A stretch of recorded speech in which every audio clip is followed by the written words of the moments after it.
Cuando escuchamos la palabra revolución, pensamos generalmente en imágenes sobre batallas. Sin embargo, aunque las revoluciones de pensamiento en la historia de la humanidad no tienen ese toque sangriento, sí producen muchos cambios en el quehacer humano y en la forma de pensar y ver el mundo. Tal es el caso de la Revolución Industrial y el darwinismo.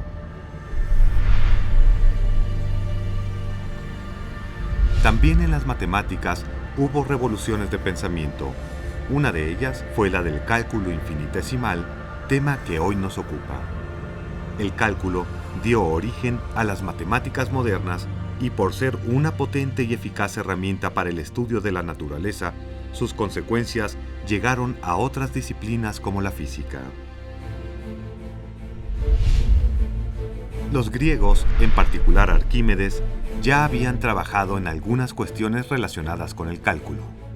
No obstante, fue hasta el siglo XIV cuando el francés Nicole Oresme usa la geometría para ilustrar que las series o sumas infinitas pueden producir un número finito. Muchos europeos contribuyen con el desarrollo del cálculo en los siglos sucesivos, como Torricelli y Fermat. También Kepler y Descartes son figuras importantísimas de esta historia. En 1635, el notable geómetra italiano Cavalieri, discípulo de Galileo, formula el método de los indivisibles al argumentar que volúmenes, longitudes y áreas pueden calcularse con una infinidad de secciones o segmentos muy delgados. Si bien el método propuesto por Cavalieri no fue aceptado por todos, el camino que trazó llevaría al estudio de los indivisibles determinante para el desarrollo del cálculo. Entre los precursores del cálculo, en el siglo XVII, está John Wallis, quien además de introducir la notación del infinito que usamos actualmente y proponer una genealogía del cálculo, asigna valores numéricos a los indivisibles de Cavalieri y reduce el cálculo de áreas a operaciones aritméticas combinadas con un primitivo proceso al límite. Sus trabajos en 1693 influyeron notablemente en las ideas iniciales de Newton. Otro precursor del cálculo fue el escocés James Gregory. En su obra La verdadera área del círculo y de la hipérbola, aporta la primera prueba del teorema fundamental mediante el cálculo de áreas con series que convergen. Después propondría también métodos para obtener los volúmenes de sólidos de revolución.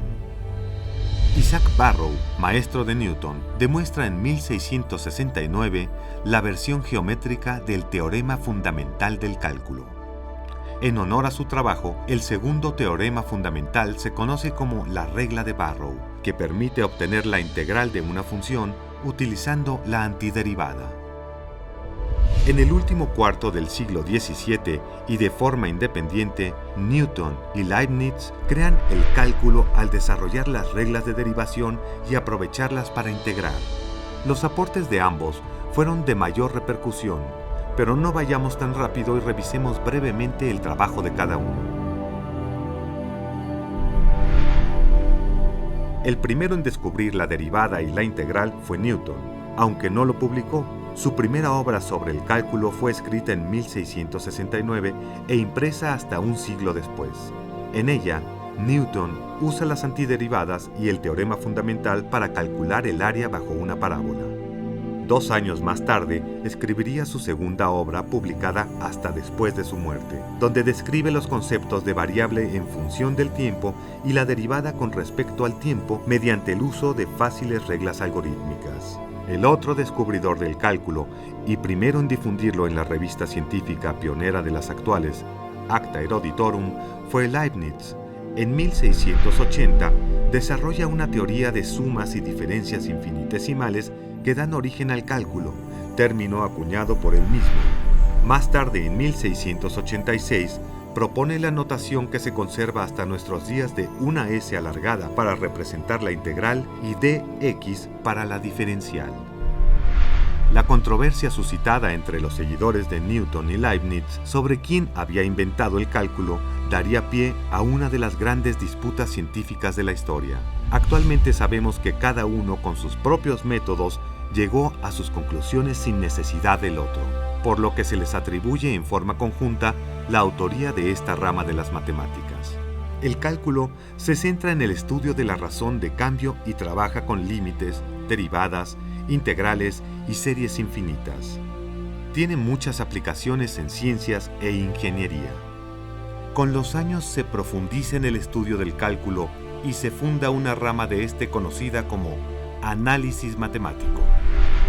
Para terminar, diremos que el cálculo es un parteaguas, pues interviene en todas las ramas de las matemáticas y sus aplicaciones a las ciencias, por lo que continúa hasta nuestros días teniendo un papel preponderante para la construcción del conocimiento científico.